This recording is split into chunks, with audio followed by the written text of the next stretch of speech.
સુરતના વરાછા વિસ્તારમાં આવેલ જનતાનગર સોસાયટીમાં કોમર્શિયલ કામો છેલ્લા ઘણા સમયથી શરૂ કરવામાં આવ્યા છે।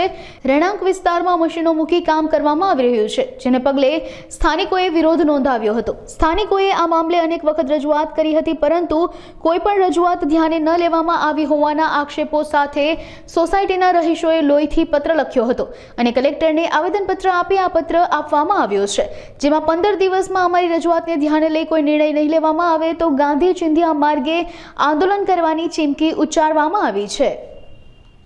મારું નામ રોહિત વાઘાણી છે। વરાછા વિસ્તારમાં લંબેણમાં રોડ ઉપર જે જનતાનગર સોસાયટી ગરીબોના રહેવા માટે બનાવવામાં આવી છે, એસએમસીની પરમિશનને લઈને ટોટલી શરતોને ધ્યાનમાં રાખીને બાંધકામ કરવામાં આવ્યું છે અને ગરીબોને લોકોને ઘર માટે મંજૂરી આપવામાં આવી હતી અને તકવાદીઓએ તકનો લાભ લઈને અમુક ફ્લેટો કોમર્શિયલો કરી નાખેલા છે। જે અહીંયા આખી સોસાયટીમાં 755 ફ્લેટ છે, એમાંથી ઘણા ખરા ફ્લેટ જે કોમર્શિયલ કરી નાખવામાં આવ્યા છે, તેથી અમારી રહેવામાં મુશ્કેલી પડી રહી છે। મશીનો આવ્યા છે, લોડિંગ વાહનો આવે છે, આવારો તત્વો અહીંયા આવે છે, અસામાજિક તત્વોનો પણ અહીંયા બહુ રાફડો ફાટ્યો છે અહીંયા। તો એના હિસાબે કંટાળીને અમે 2016માં અમે ફરિયાદ કરતા આવ્યા છીએ।